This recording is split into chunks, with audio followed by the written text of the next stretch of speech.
Seguimos haciendo, cueste lo que cueste, y le damos la bienvenida a Milagros Barbieri, nuestra columnista de agro.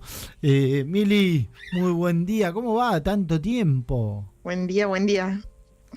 ¿Todo bien? ¿Me escuchan? Sí, te Sí, escuchamos, te ¿todo escuchamos. bien, Mili? Bien. Sí, todo bien, Sol, Mariano, todo bien. Bueno, me alegro.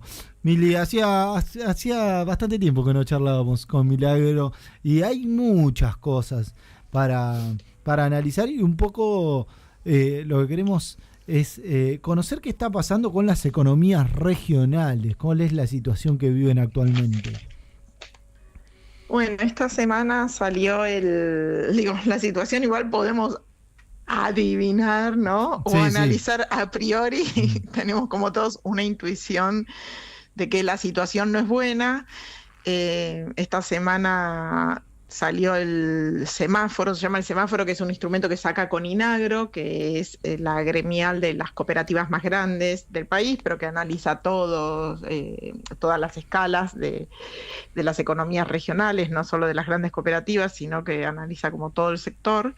Sí. Y nos ratifica el semáforo de este mes, la situación como crítica de algunas economías y en general una situación de alerta grave, ¿no? En un contexto de recesión, de caída del consumo y pocas señales de recuperación. Entonces tenemos que de las 19 economías regionales que analiza el semáforo, solo hay 3 en verde. Funciona como un semáforo, ¿no? Lo que está en verde, digamos, está funcionando bien o estable y con perspectivas de continuar con una estabilidad como que beneficia a los productores, significa que hay buena relación entre los precios al productor, que el consumo se mantiene estable, la demanda, básicamente es eso. Pero solo 3 de 19, esas son las aves, los porcinos y el tabaco. Esas son las Después únicas 3 que están más o menos estables. Las únicas 3. Bien. Después tenemos 1, 2, 3, 4, 5, 6, tenemos 9 que están en una situación de alerta, significa en amarillo, ¿no? Todas las situaciones de alerta tienen que ver con, sobre todo, la diferencia de precios entre lo que percibe el productor y el precio de costo para el productor y la caída de la demanda, ¿no?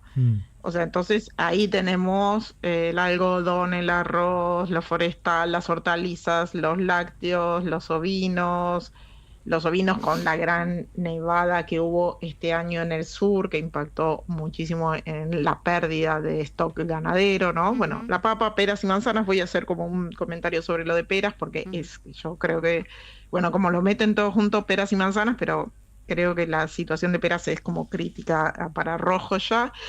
Y después están en rojo, significa en situación muy grave, 6 economías que son las de los bovinos. Bueno, todos sabemos lo que... Ahora las enumero rápido. Bovinos, cítricos dulces, mandioca, maní, miel y yerba mate.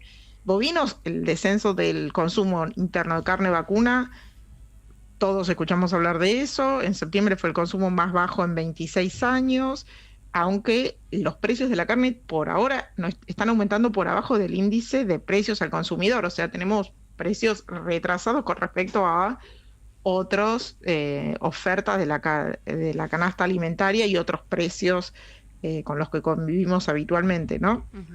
Pero el consumo de carne bajó de septiembre 2024 de septiembre 2023 a septiembre 2024 un 22%, acompañando el retroceso del consumo interno en general, ¿no? Digamos, recordemos además que este consumo interno también es este descenso del consumo de alimentos es desigual, ¿no? Porque mientras que en el AMBA es del 14%, o sea, en la capital federal y todo el conurbano es del 14%, en el resto del país es del 27%, ¿no? Entonces, ahí nosotros tenemos que también ver que esta situación grave del consumo de alimentos no se distribuye equitativamente en todo nuestro país, y entonces hay lugares en donde, y hay zonas, la inmensa mayoría de nuestro país están en situaciones más graves de las que nosotros vemos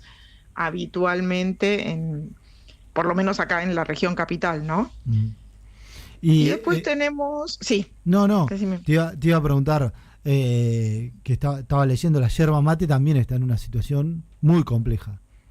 Bueno, la yerba mate está, si ustedes pueden ver está no ya en rojo, está como en alerta rojo, mega rojo. Yerba mate y mandioca son dos economías regionales que están en una situación hipercrítica. Este año tuvimos nosotros algún programa, alguna columna que hicimos sobre la situación de los yerbateros. Sí, Recordemos eso me que estaba todavía acordando. el Sí. gobierno Sí. no ha designado todavía a la autoridad máxima del Instituto Nacional de Yerba Mate. O sea, asumieron en diciembre. Ujú. No hay autoridad eh, para ese instituto, que es el que tiene que velar y promover eh, por la producción, digamos, y por las condiciones de producción y los precios. De hecho, no hay hoy un precio, de referencia, que antes el Instituto de la Yerba Mate acordaba cuál era con las distintas cámaras de yerbateros y los productores. Pensemos que en el año pasado estábamos, o sea, a fines del gobierno, cuando Massa era ministro, el precio por kilo de la hoja verde estaba en 300 pesos. Hoy está en 200 pesos aproximadamente, y ha llegado a estar a 100 pesos según la región, según en qué zona estén, según la disponibilidad de stock. O sea, hoy los productores yerbateros están perdiendo plata, pero Bien, están pero perdiendo plata directamente, ¿no? Eso se Sí. debe, a ver, para ser claros en la pérdida, ¿no? Y más allá, porque nosotros acá, por ejemplo, uno lo mide en los entornos, ¿no? Donde está. Sí. En mi casa, por ejemplo, en la casa de mi vieja, en mi familia, no hay momento en que no se tome mate. De hecho, nos ven a nosotros estamos todo el día con el mate, ¿no? A la mañana por una cuestión de calentar la voz Sí. y todo, y la O sea, continuidad, ¿no? consumo hay, decís vos. Claro, consumo hay. ¿Cuál es el problema acá? Porque vos, y para recordarle a la audiencia, en la oportunidad esa que mencionás cuando hablamos de la yerba mate, que nos agarrábamos toda la cabeza y decíamos ¿por qué? Teníamos que recordarle a la gente que hablábamos de la importación justamente de yerba mate de por Paraguay. ejemplo, de Brasil o de Paraguay, puntualmente, y no se valorizaba lo que teníamos acá, la producción en Argentina. Eso se debe también, esta cadencia, digamos, ¿a qué se debe? ¿A la baja del consumo realmente, o a que los productores nacionales no son valorados porque se importa yerba de afuera? Bueno, se debe son como un par de cosas, ¿no? Por un Varios lado, factores, sí. está esto, ¿no? No hay una política de promoción del sector, de cuidado del sector, ¿no? Digo esto, de cuidado no están designadas las autoridades en un gobierno que dice vengo a destruir el Estado. Bueno, acá directamente no designaron a las autoridades del instituto que tienen las competencias para seguir las políticas productivas del sector. Por otro lado, se abrió la posibilidad de importación, efectivamente. Por otro lado, fue una muy buena cosecha, porque el año pasado y principios de este año hubo condiciones climáticas extraordinarias que implicaron que los stocks son muy grandes. Pero ¿qué pasa? Antes, aunque hubiera stocks muy grandes, había un precio que se establecía, un precio mínimo que se establecía a través del Instituto Nacional de Yerba Mate. Eso ya no sucede. Entonces, claro. Ahora es al libre mercado, ¿no? Claro. Entonces, bueno, hay mucho stock, los molinos y las empresas grandes no les compran porque no necesitan tanto, porque es un mercado que tiene poca elasticidad de la demanda, ¿no? O sea, siempre se acostumbra a equilibrar solo, porque, bueno, está entre lo que consumimos nosotros más lo que se exporta, y no es que crece exponencialmente la cantidad de mate que nosotros tomamos, ¿no? Como argentinos, Claro. ni los mercados que se abren en el mundo para el mate. Claro, Era porque no hay. como un mercado equilibrado, ¿no? Entre la oferta y la demanda, y vos tenías el Instituto de Yerba Mate que te ayudaba a que el precio estuviera... Sí, acorde. digo, siempre con Nivelado. tirencias flojas, pero Claro. tenías como el Estado interviniendo ahí. Bueno, ahora las empresas pagan literalmente, les paso mal los números, estábamos en 370 pesos en 2024, en enero, y ahora estamos en 300 o 280. y llegó, eso sí, a 100 pesos. Entonces ahora le pagan eso, entre 100 pesos y 280 por algo que hace 10 meses pagaban 370, porque hay mucha. Entonces, ¿y qué pasa? Los productores tienen que invertir para poder volver a cosechar el año que viene. O sea, tienen que mantener las plantas, hacer tratamientos a veces con bioinsumos o con insumos químicos. Tienen que hacer como un montón de trabajo de mantenimiento de sus predios que no los pueden hacer. Y si no los hacen, el año que viene no pueden cosechar o pierden un montón de plantas. Recordemos que una planta, no es que sembramos hoy y el año que viene tenemos yerba mate, ¿no? O sea, eso tiene un tiempo en que la planta empieza a ser, un tiempo de vida de la planta para que empiece a ser útil. Y las plantas son caras también, entonces... además hubo algo que un 40% de acomodamiento del valor del salario de los trabajadores yerbateros. Estaba la mano de obra en este tiempo, en el tiempo de cosecha, es del 50% en el costo del producto. Subieron los insumos, subió el combustible, o sea, todo eso subió y estamos hablando de que bajó, que no solo que no subió el valor que le pagan al productor, sino que bajó. Entonces, hace inviable. Recordemos que en Misiones hay 12.000 productores, que eso implica 12.000 familias productoras. En Corrientes es una situación más de casi de monopolio o oligopolio, podemos decir. Hay pocos productores comparativamente, eran unos 600. Y es como la yerba mate y la mandioca están en una situación realmente crítica. Decías, la pera está en el rojo vivo. Y yo te iba a consultar también por una de las frutas que se vienen en esta época, porque uno dice la fruta, por ahí la corre porque sale cara o porque, qué sé yo, prescinde del consumo, ¿no? Cuando uno ve, dice, bueno, voy a lo más barato, voy a lo que me alcanza, o no sé. Muchos también dicen, bueno, que se lo coman ellos, ¿viste? Como cuando pasaba con la lechuga, por ejemplo, que te la querían cobrar a 8.000 pesos, que era monumental, y dijeron, bueno, que se le pudra en la verdulería, porque la verdad que yo no tengo como otra cosa. Pero digo, atrás de todo eso hay una gran producción, hay gente que se dedica exclusivamente a eso, como por ejemplo mencionar quienes producen limones y exportan, que yo tenía entendido también de que, por ejemplo, en Estados Unidos, cuando se importaban los limones, si había uno dentro de las toneladas, uno que no estaba en condiciones perfectas para ser importado, se descartaba toda la tonelada. Hay cosas que pasan dentro de la producción a nivel macro, que cuando uno dice se desperdicia tanto la comida, uno no lo puede creer. Sobre todo cuando hay como vos venís explicando en esta columna, hay una baja, ¿no? En la paga de quienes hacen los cultivos, en la paga de los trabajadores, en la paga del quien está constantemente trabajando en la tierra. Sí, a ver, les cuento para ver como 2 ejemplos de eso, ¿no? Tenemos por un lado, lo de la pera es que hay un 40% de stock de peras sin comercializar, ¿no? O sea, significa que bajó el consumo interno. Entre la caída interanual es del 24%, es muchísimo, y así, y eso es como en general lo que está pasando en todas las economías regionales, ¿no? En todas las producciones hay stock disponible y no hay forma de que el mercado lo tome, porque nuestro mercado interno está en una recesión.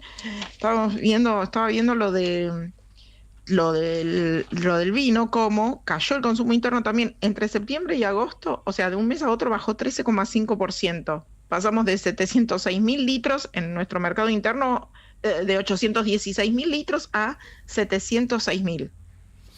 En un mes dejamos de consumir todo ese vino, con una cosa bastante lógica, que es que quienes dejaron de consumir, todos dejaron de consumir vino, pero sobre todo nos damos cuenta por el tipo de envase. El tetra bajó el 7,1%, las botellas más grandes, que vieron esas de 1,5 litros, de un poco más de 1 litro, esas bajaron el 7,4%. Hay un consumo creciente que a priori podemos pensar que es de las clases económicamente como muy sólidas, porque los espumantes subieron muchísimo, sumieron 42%, o sea, en un contexto en que todos los consumos alimenticios y de bebidas y de alimentos bajan, los espumantes subieron un 42%, o sea, no lo tengo analizado todavía, pero digo, nos marca algo eso también, ¿no?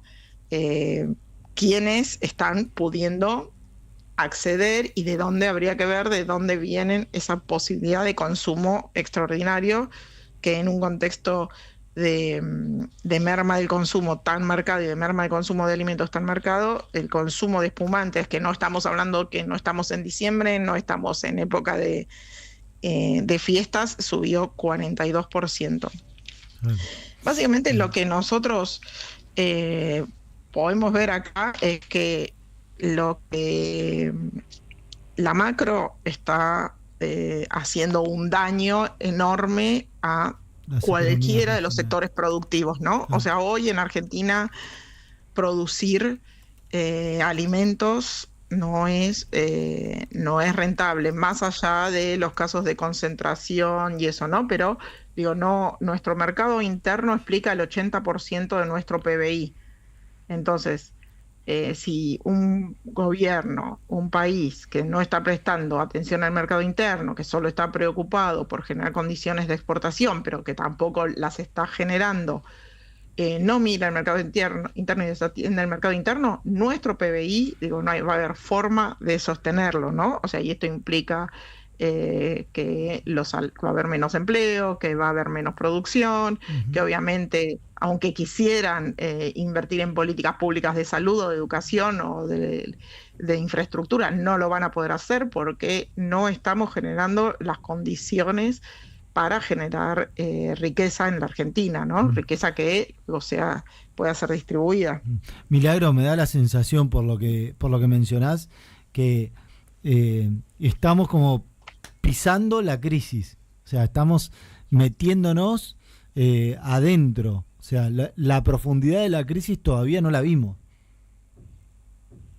Claro, está bien eso que estás planteando, ¿no? O sea, estamos porque todavía hay que la crisis o sea, nos estamos embarrando en la crisis, claro. y siguiendo, ¿viste? Esa camioneta que sigue, que se metió en el barro y trata y que lo único que haces es acelerar y pisás y vas embarrándote y profundizando más. Bueno, estamos en esa situación. No tenemos así, no hay modo o sea, dentro de unos meses vamos a ver que en el semáforo muchas de estas economías que hoy están en amarillo van a estar en rojo, ¿no? Claro. Vamos a ver esa situación, ¿no? O sea, estamos con un descenso de consumo de alimentos del 9,6%, con un descenso de bebidas sin alcohol del 23,7%, un descenso del consumo en el mercado interno, que es el que sostiene nuestra economía, que produce el 80% de nuestro PBI, lo estamos matando. Es eso lo que está sucediendo hoy. Claro, por eso. O sea, da la sensación, por todo lo que relatás y los números que vamos viendo, es que las economías regionales que dan tanto laburo y que son tan importantes en el interior del país, se están destrozando. Y esto, o sea, todavía siguen vivas, pero si vos de a poco las vas asfixiando, con el paso del tiempo esto va a hacer de que se pierdan cada vez más puestos de laburo, de que la producción siga cayendo, que la calidad sea cada vez peor, que baje la competitividad. O sea, todos los indicadores van a ir a la baja. Bueno, cuando baja la competitividad pasa esto que comentaba Sol hace un rato, ¿no? O sea, sobre el caso de si encontrás en un contenedor de limón uno que está mal, se queda afuera. Bueno, eso es común en todos los países del mundo porque tiene que ver con que no entre alguna bacteria o alguna plaga que capaz en Argentina no le hace mal, pero esa plaga es como muy fuerte si ingresa, en ese caso, en Estados Unidos, ¿no? Bueno, cuando los productores empiecen a no poder tener los cuidados que tienen que tener con su producción, bueno, vamos a también perder mercados externos. Eso va a pasar. Sí. Digo, si no hay plata para invertir en tecnología, para invertir en mantenimiento de las producciones, lo que es mercados externos se van a empezar a perder antes que nos demos cuenta. Qué tristeza porque hay muchísimas familias argentinas que vienen de generación en generación laburando en estas economías regionales y que seguramente si esto no cambia el día de mañana o van a tener que dejar de dedicarse a hacer lo que hacen o a cerrar sus propios emprendimientos o a bajar la calidad. Cuando pase eso, lo que va a pasar es que va a aumentar la concentración de las crisis. De ninguna crisis salimos con una mayor democratización de la producción, sino por el contrario, todas las crisis generaron mayores niveles de concentración, por lo menos en lo que es el sector agroalimentario. Así que eso es lo que se viene. Lamentablemente. Mili, como siempre, un placer enorme poder charlar con vos y entender lo que sucede con las economías regionales que son tan importantes en la producción y en la generación de empleo en nuestra República Argentina. Bueno, un placer. La que hoy no fue como muy optimista el panorama. Pero, no, la verdad que, bueno, la verdad que últimamente la información también nos sirve para poder plantear hacia dónde deberíamos ir y tener un análisis. Sin un análisis cierto de la realidad tampoco podemos construir algo diferente. Totalmente. Mili, te mandamos un abrazo grande y nos volvemos a encontrar la semana que viene. Un abrazo a los dos, un abrazo a todos. Gracias. Chau. Ahí la teníamos a Milagros Barbieri con la columna y la información del agro y de las economías regionales. Qué preocupante, ¿no? Y qué tristeza